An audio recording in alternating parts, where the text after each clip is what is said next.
오늘 우리에게 주시는 하나님의 말씀은 사도행전 13장 14절부터 23절까지입니다. 그들은 버가에서 더 나아가 비시디아 안디옥에 이르러 안식일에 회당에 들어가 앉으니라. 율법과 선지자의 글을 읽은 후에 회당장들이 사람을 보내어 물어 이르되, 형제들아, 만일 백성을 권할 말이 있거든 말하라 하니, 바울이 일어나 손짓하며 말하되, 이스라엘 사람들과 및 하나님을 경외하는 사람들아 들으라. 이 이스라엘 백성의 하나님이 우리 조상들을 택하시고 애굽 땅에서 나그네 된 그 백성을 높여 큰 권능으로 인도하여 내사 광야에서 약 40년간 그들의 소행을 참으시고 가나안 땅 7족속을 멸하사 그 땅을 기업으로 주시기까지 약 450년간이라. 그 후에 선지자 사무엘 때까지 사사를 주셨으니, 그 후에 그들이 왕을 구하거늘 하나님이 베냐민 지파 사람 기스의 아들 사울을 40년간 주셨다가 패하시고 다윗을 왕으로 세우시고 증언하여 이르시되, 내가 이새의 아들 다윗을 만나니 내 마음에 맞는 사람이라, 내 뜻을 다 이루리라 하시더니, 하나님이 약속하신 대로 이 사람의 후손에서 이스라엘을 위하여 구주를 세우셨으니 곧 예수라. 아멘. 금년 초부터 우리 교회 사무장으로 사역하고 있는 윤병환 집사님은 작년 연말까지는 관리장으로 수고한 분입니다. 2006년 10월부터 윤병환 집사님은 교회 건물들 뿐만 아니라 양화진 묘역 관리까지 도맡아 왔습니다. 지난 3년여 동안 봄이면 봄대로, 가을이면 가을대로 계절의 변화와 상관없이 양화진 묘역 구석구석마다 윤 집사님의 발길, 손길이 닿지 않은 곳이 없었습니다. 그 윤 집사님께서 작년 가을 한국 여성 크리스천 클럽이 발행하는 잡지 샘바위 가을호에 감동적인 글을 게재했습니다. 그래서 윤 집사님의 허락을 받아 이 시간에 그 글 가운데의 일부분을 제가 읽어드리겠습니다. 양화진 정문을 들어서며 제일 먼저 눈을 마주하는 것은 첫사랑의 꽃말을 지닌 영산홍이다. 조금 눈을 들어 언덕 경사면을 바라보면 겸손이라는 꽃말의 맹문동 밭이 그림처럼 펼쳐져 있다. 그 위쪽 작은 화단에는 좋은 소식이란 꽃말을 가진 부채 붓꽃이 하늘 그리며 참백액들을 반겨 맞는다. 저 높고 높은 보좌를 버리시고 친히 우리에게 오셔서 복된 소식을 전해주신 겸손하신 주님에 대한 첫사랑을 기억하며 잠깐 그분과 함께 언덕길을 걸어 올라가다 보면 이내 숨이 찰 무렵 암흑의 이 땅에 복음의 빛을 전해준 선교사님들이 잠들어 있는 땅, 양화진 외국인 선교사 묘역 입구에 도달하게 된다. 문 안으로 들어서다 오른편 길서퍼로 시선을 돌려보면 상쾌한 기분의 꽃말을 가진 금계국이 해맑은 웃음으로 인사를 한다. 하루에도 수백 명의 지친 영혼들이 이곳에 들러 그분의 음성을 듣고 새 힘을 얻어 잊혀진 부르심을 다시금 상기하며 돌아가는 도심 속의 작은 예수원 양화진. 이 조그만 동산의 동산지기로 머물며 그들과 함께 숨쉬고 있는 내게 주님은 친히 지으신 피조물들을 통해 때로는 작은 속삭임으로, 때로는 심금을 울리는 전율의 목소리로 이런저런 얘기들을 들려주신다. 그 속삭임의 일부를 잠시 글로 옮겨본다. 오늘도 여느 때와 마찬가지로 무덤 위에 쪼그리고 앉아 잡초를 뽑고 있다. 살아있는 자가 죽은 자의 무덤에 자란 생명을 지닌 풀을 뽑고 있는 것이다. 잔디를 살리기 위해 잡초를 뽑는 것이다. 그런데 잡초를 대할 때마다 상반된 두 생각 때문에 어쩔 줄 몰라 할 때가 많다. 내가 선택한 대상은 잔디이지 잡초가 아니다. 그래서 끊임없이 돋아나는 잡초를 뽑고 또 뽑는다. 그러다 보면 내가 왜 잡초냐는 잡초의 끈질긴 항변을 듣게 된다. 하나님께서 이스라엘 민족을 그리고 아브라함을 선택한 데에는 특별한 이유가 없다. 그냥 그분이 선택하셨다는 것 외에는. 잡초를 대할 때마다 느끼는 또 다른 생각은 잡초 한 포기도 자라게 하거나 나게 할 수 없는 내 자신이 과연 잡초를 뽑을 자격이 조금이라도 있는지 여부다. 생명 있는 것을 죽게 하는 것은 너무나 쉽게 할 수 있으나 죽은 것을 살리는 것은 하나도 할 수 없다는 그런 무력감에서 오는 혼란스러움. 잡초를 뽑다가도 이런 생각이 문득 뇌리를 스치고 지나가면 그만 손을 멈추고 상념에 빠지게 된다. 하나님께서 친히 지으신 생명 있는 것을 감히 내 손으로 죽이는 것이 너무나도 두렵고 떨리기 때문이다. 사실 마이다스의 손처럼 사람이 손을 대는 것마다 죽이는 일이 대부분이고 살리는 일은 극히 제한적이다. 그럼에도 다시금 용기를 내어 잡초 뽑기를 계속한다. 하나님에게 우리가 그분의 선택 대상이듯 우리에게는 잔디가 선택 대상이지 잡초는 선택 대상이 아니기 때문이다. 이 단계에 이르면 하나님의 선택받은 백성이 된 사실이 얼마나 감사한지 그만 감격의 바다에 푹 빠지게 된다. 잡초는 생명력이 아주 강합니다. 손길을 주지 않아도 어디에서든 잡초는 무섭게 번식합니다. 아무 애를 쓰지 않아도 가만히 내버려 두기만 하면 양화진 묘역은 금방 잡초로 뒤덮여버리고 말 것입니다. 그 반면에 잔디는 약하고 까다롭기 짝이 없습니다. 그늘에서도 자랄 수 없고 잡초 곁에서는 그 생명의 기운이 짓눌려 버리고 맙니다. 게다가 사람의 손길과 발길을 끊임없이 필요로 하고 있습니다. 편하기로만 따진다면 단연 잡초요. 잔디는 그 반대입니다. 그런데도 우리는 수고와 땀을 흘리면서 잡초를 뽑고 있습니다. 그 약하고 까다롭기 짝이 없는 잔디를 살리고 보존하기 위해서 우리의 시간과 노력과 물질을 투입하기를 아까워하지 않습니다. 그 이유는 윤병환 집사님의 지적처럼 우리가 선택한 것은 잔디이지 잡초가 아니기 때문입니다. 우리가 선택한 것이 잔디이기 때문에 우리는 우리의 선택에 대하여 책임을 다하고 있는 것입니다. 하나님과 우리의 관계도 이와 똑같습니다. 바울 일행이 구브로 섬에서 배를 타고 도착한 버가는 밤빌리아에서 가장 크고 중요한 도시였습니다. 그러나 바울은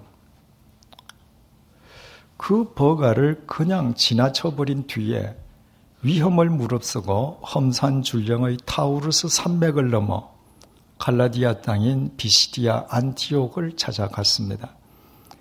지난 시간에 살펴본 것처럼 바울은 그 이유를 갈라디아서 4장 13절에서 자기 육체의 약함이라고 밝혔습니다. 버가에 도착하자마자 뜻하지 않게 풍토병에 걸린 바울이 버가와는 정반대의 환경 조건을 가지고 있는 비시디아 안티옥 그 고원지대를 찾아간 것이었습니다. 비시디아 안티옥에 도착한 바울 일행이 무엇을 했었는지는 본문 14절이 밝혀줍니다. 그들은 버가에서 더 나아가 비시디아 안티옥에 이르러 안식일에 회당에 들어가 앉으니라. 풍토병에 걸린 바울은 비시디아 안티옥에 도착하는 즉시로 요양원을 찾지 않았습니다. 마땅한 숙소를 구한 뒤에 두문불출하면서 자기 육체의 회복에 골몰했던 것도 아니었습니다. 바울과 바나바가 비시디아 안디옥에 도착하자마자 이내 안식일을 맞게 되었고, 바울은 병든 몸을 이끌고 바나바와 함께 먼저 회당을 찾아갔습니다. 15절을 보시겠습니다. 율법과 선지자들의 글을 읽은 후에 회당장들이 사람을 보내어 물어 이르되, 형제들아, 만일 백성을 권할 말이 있거든 말하라 하니, 이 구절의 정황을 정확하게 이해하기 위해서는 당시 회당 예배의 진행 방법과 회당의 구조를 먼저 알 필요가 있습니다. 당시 각 회당에는 회당을 관리하는 회당장들이 있었고, 회당장들은 회당 예배를 진행하면서 성경 낭독자와 설교자를 선정할 권한과 의무를 지니고 있었습니다. 이를테면 회당장들이 지정한 성경 낭독자가 성경을 낭독하면 그날 회당 예배에 참석한 참석자 가운데에서 회당장들의 지명을 받는 사람이 율법의 교훈에 대해 설교하는 시기였습니다. 그리고 회당 내부는 일반 회중석과 랍비들이 앉는 상석으로 구별되어 있었습니다. 바울은 유대교 최고의 스승 가말리엘의 제자로서 율법학자였고, 바나바는 정통파 레위인이었습니다. 두 사람 모두 회당에 들어가면 랍비가 앉는 상석에 앉을 자격을 갖춘 사람들이었습니다. 그러므로 성경 낭독자가 성경을 낭독한 뒤에 회당장들이 랍비석에 앉아있는 그날 처음으로 그 회당을 방문한 바울과 바나바에게 사람을 보내어서 그날 설교를 해줄 것을 부탁했던 것입니다. 16절을 보시겠습니다. 바울이 일어나 손짓하여 말하되, 이스라엘 사람들과 및 하나님을 경외하는 사람들아 들으라. 설교 요청을 받은 바울과 바나바 가운데에 바울이 일어섰습니다. 유대인의 관습으로는 율법을 가르치는 사람은 자리에 앉아서 말을 했습니다. 그러나 바울은 일어섰습니다. 그리고 바울은 무엇보다도 먼저 회중들을 향해 손짓을 하면서 자기의 말을 경청해 줄 것을 요청했습니다. 바울이 손짓을 했다고 하는 것은 손을 흔들면서 회중들의 침묵과 질서를 요구했다는 의미입니다. 이로 미루어 바울이 설교하기 위해 일어섰을 때 그 회당에 앉아있던 회중들이 웅성거렸다는 사실을 우리는 알게 됩니다.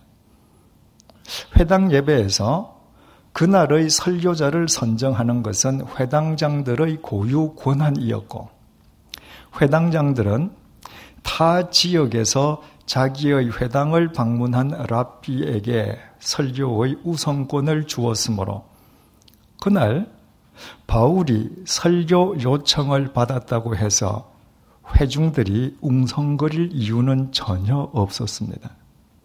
그럼에도 회중들이 웅성거렸다면 우리는 그 이유를 어렵지 않게 짐작할 수 있습니다.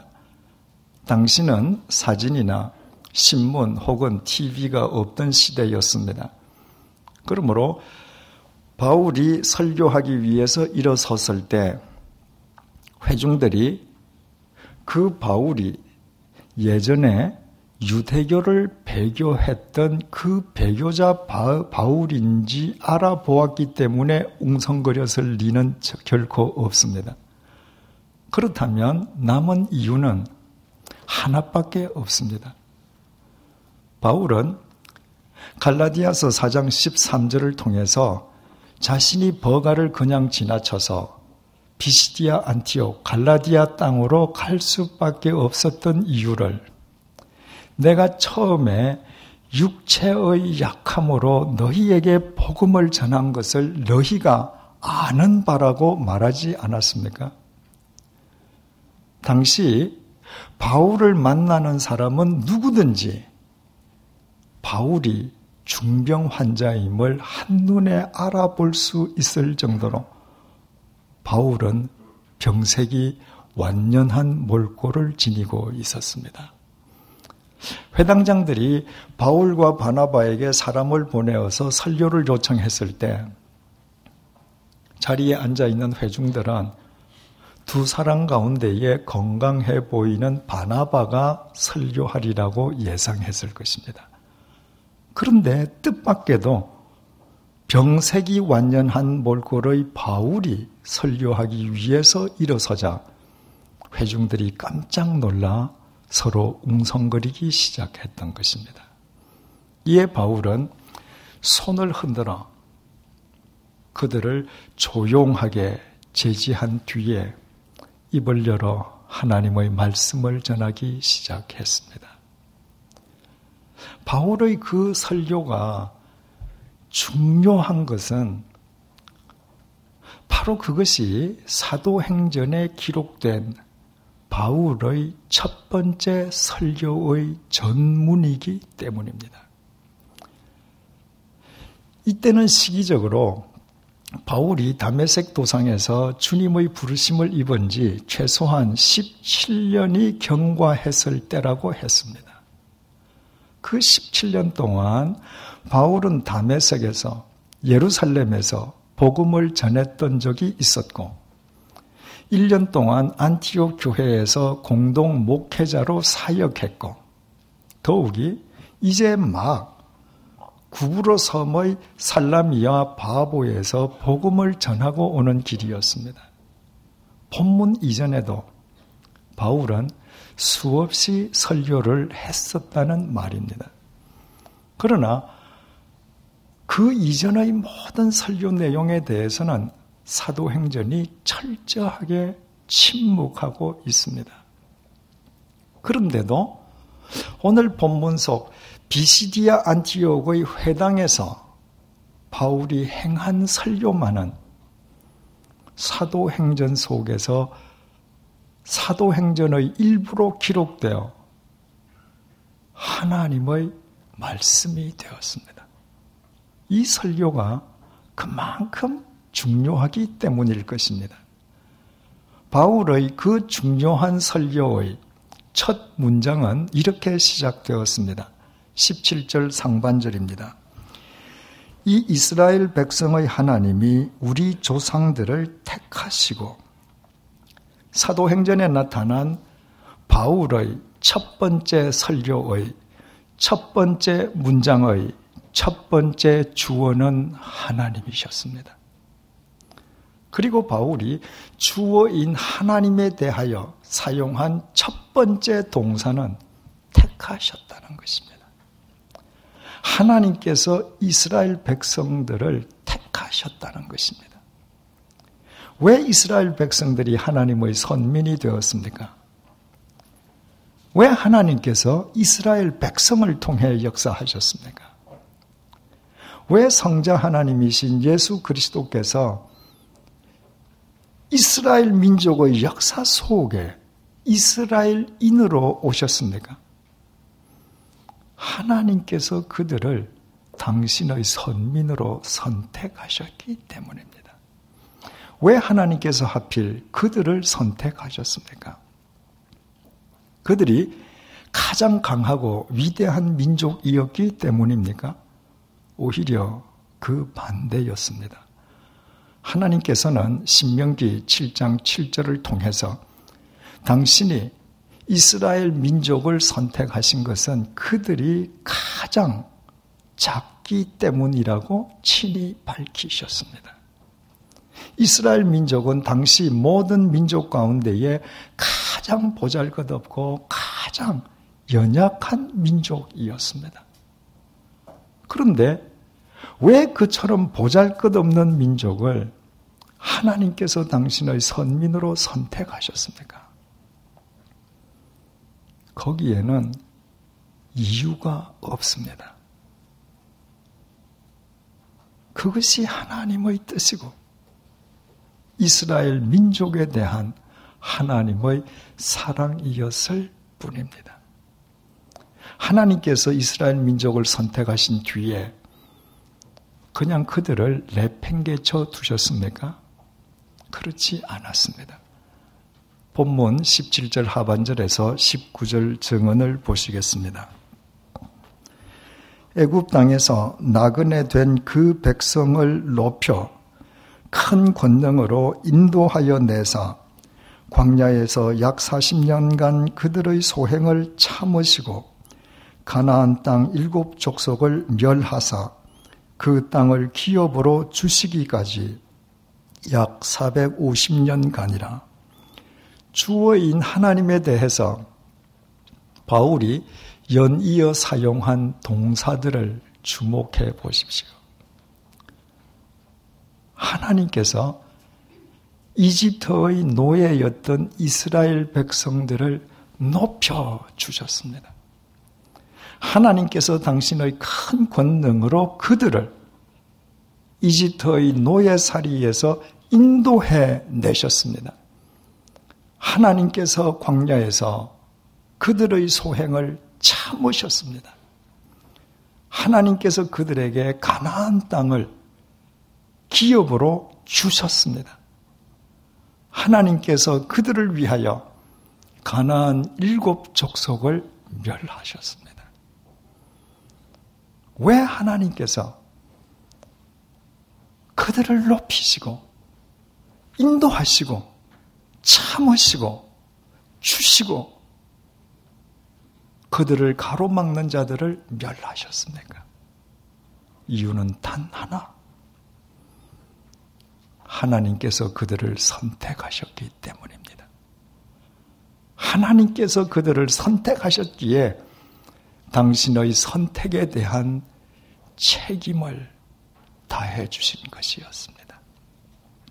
마치 우리가 양어진을 위해 선택한 것이 잡초가 아니라 잔디이기에 수고하고 땀 흘리면서 잡초를 제거하고 연약하고 까다롭기 짝이 없는 잔디를 살리고 보존하려 우리의 시간과 노력과 물질을 아끼지 않고 투입하는 것과 같은 이치입니다. 그런데 본문의 설교를 행한 사람은 다른 사람이 아닌 바울이었습니다. 그러므로 본문의 설교 내용이야말로 이 설교를 행하는 바울 자신의 신앙 고백이기도 했습니다. 하나님께서 바울을 하나님의 자녀로 높여주셨습니다. 하나님께서 바울을 다소로부터 안티옥으로 인도해내시고 또 하나님의 사랑과 생명을 세상으로 흘려보내는 하나님의 통로가 되게끔 인도해 주셨습니다. 하나님께서 바울의 모든 부족함과 허물을 참아 주셨습니다. 하나님께서 바울에게 사도라는 귀한 직책을 주셨습니다. 하나님께서 다메섹에서도 예루살렘에서도 바울을 죽이려고 시도하던 유대인들의 모든 계획을 무산시키셨습니다. 왜 하나님께서 바울을 높이시고 인도하시고 참으시고 주시고 그를 해치려는 자들을 물리쳐 주셨습니까? 하나님께서 바울을 선택하셨기 때문입니다. 바울에게 선택받을 만한 자격이 있었기 때문이었습니까? 아니었습니다. 바울은 교회를 짓밟던 폭도였습니다. 왜 하나님께서 그 폭도를 선택하셨습니까? 거기에는 이유가 없습니다. 그것이 하나님의 뜻이었고 바울을 향한 하나님의 사랑이었을 뿐입니다. 그래서 하나님께서는 당신이 선택한 그를 높이시고 인도하시고 참으시고 주시고 그를 해치리는 자들을 막아주셨습니다. 이 사실을 누구보다도 잘 알고 있는 바울이었기에 바울은 사도행전에 기록된 본문의 설교 속에서 하나님에 대해 증언하면서 그가 처음 사용한 동사가 선택하셨다는 것이었습니다. 하나님께서 자신을 선택해 주심으로 비로소 죽을 수밖에 없는 죄인인 자기 자신과 거룩하고 천지를 창조하신 하나님 사이에 관계가 맺어질 수 있었기 때문입니다. 버가에서 풍토병에 걸린 바울이 만약 자기 자신의 안일만 꾀하려 했다면 버가에서 그냥 고향 다소로 되돌아가는 것이 가장 손쉬운 길이었을 것입니다. 고향 다소가 속해 있는 길리기아는 버가가 속해 있는 밤빌리아 바로 옆 지방이었을 뿐 아니라 버가에서 다소로는 배를 타고 간편하게 이동할 수 있었습니다. 우리가 몸이 심히 아플 때 가장 마음 편하게 요양할 수 있는 곳은 사랑하는 가족들이 있는 고향집 아닙니까? 그러므로 바울은 버가에서 편안하게 배를 타고 고향집으로 가서 가족들의 도움 속에서 얼마든지 마음 편하게 요양할 수 있었습니다. 그러나 바울은 위험을 무릅쓰고 도보로 타우로스 산맥을 넘어 갈라디아 땅인 비시디아 안티옥으로 갔습니다. 그리고 도착하자마자 안식일을 맞자 그는 회당을 찾아갔고 회당장의 요청으로 그 병든 몸을 이끌고 하나님의 사랑과 생명을 전하는 하나님의 통로가 되었습니다. 이상과 같은 사실을 통해 우리는 바울이 버가와는 전혀 다른 환경 조건을 지닌 비시디아 안티옥으로 간 것은 단지 자신의 풍토병만을 요양하려 했던 것이 아니라 풍토병에 걸렸을 망정, 풍토병에 걸린 그 몸으로 하나님의 사랑과 생명을 전하는 하나님의 통로가 될 수 있는 곳이 바로 그곳이었기 때문임을 알게 됩니다.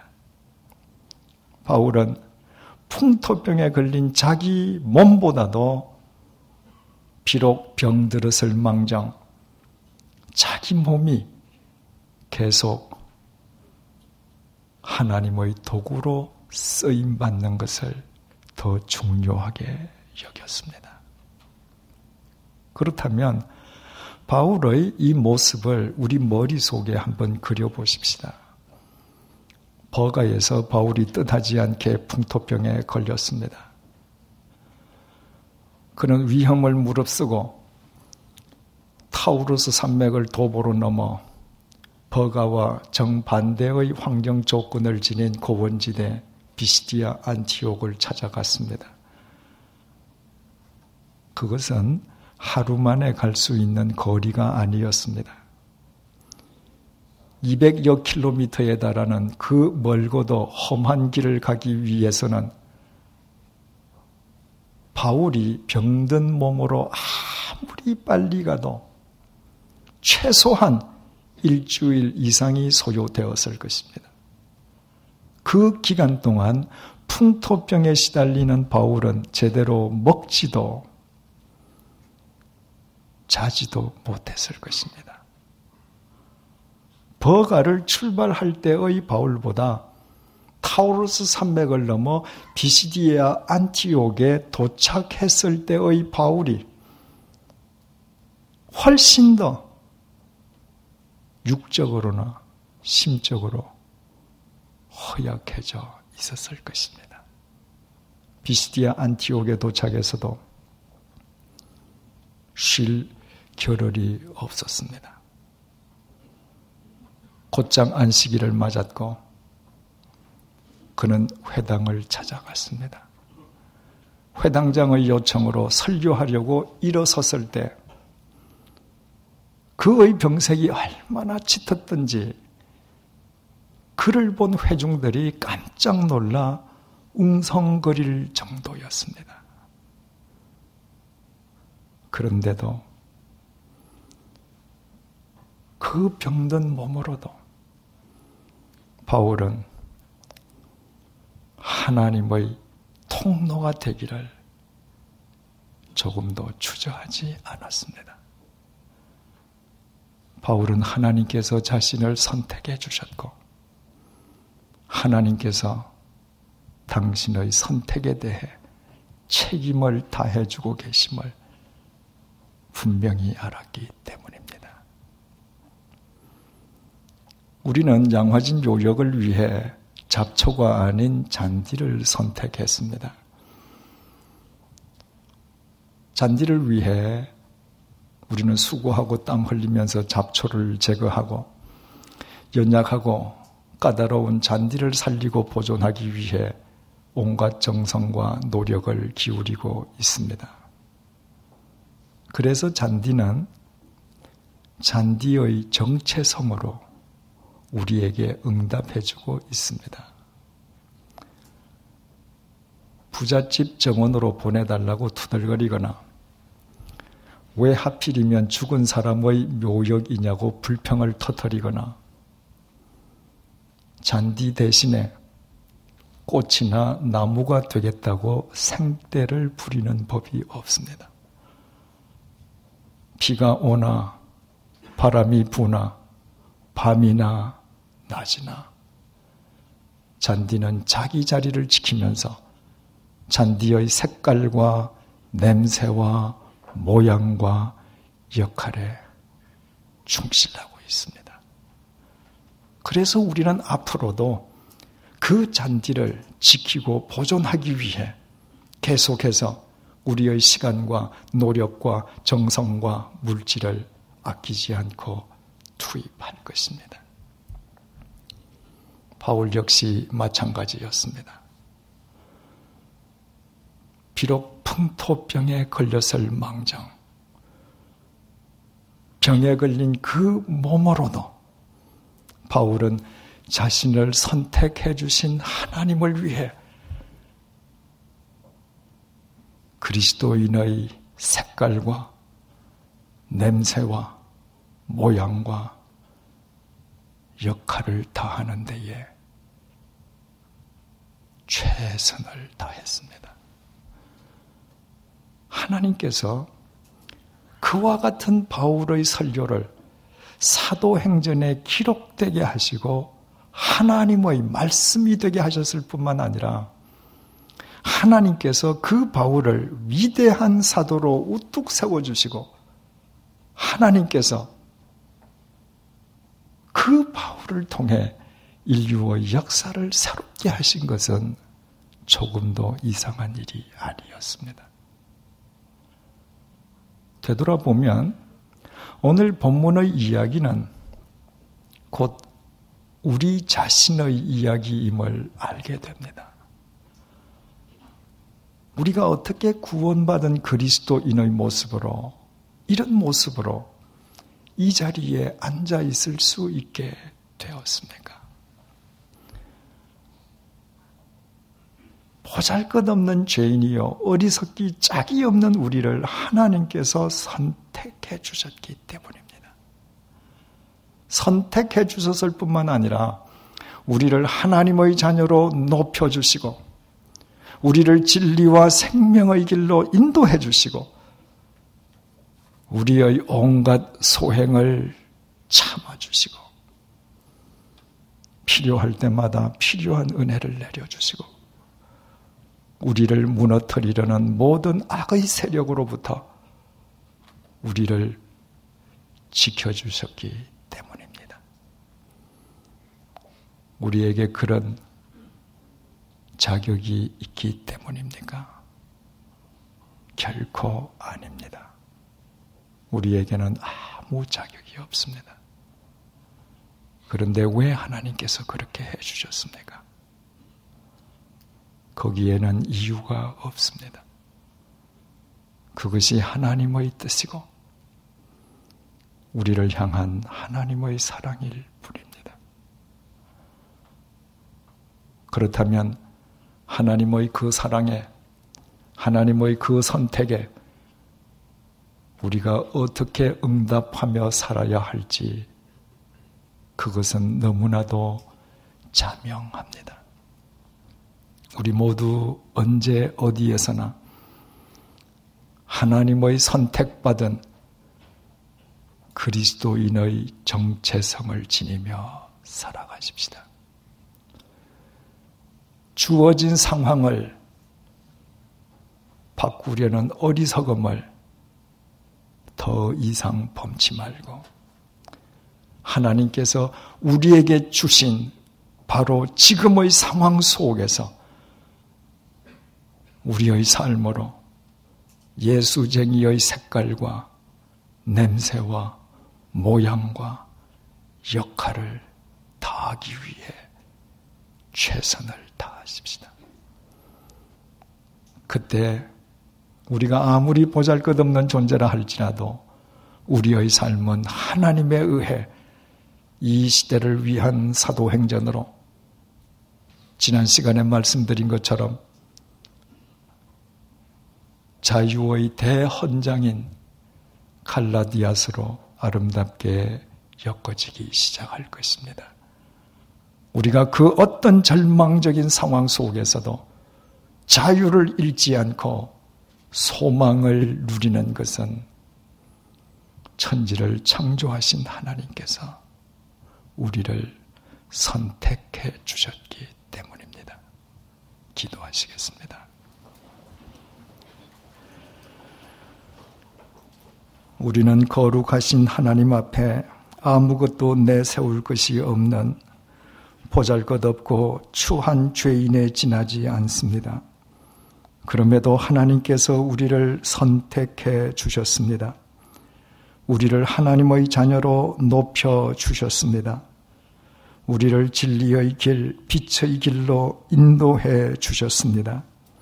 우리의 온갖 소행을 참아 주셨습니다. 우리에게 영원한 하나님의 나라를 기업으로 주셨습니다. 우리를 무너뜨리려는 모든 악의 세력을 물리쳐 주셨습니다. 우리를 살리시려 당신의 독생자를 십자가의 제물로 삼기까지 하셨습니다. 그러나 우리는 그동안 양화진 묘역의 잔디보다 못한 삶을 살아왔습니다.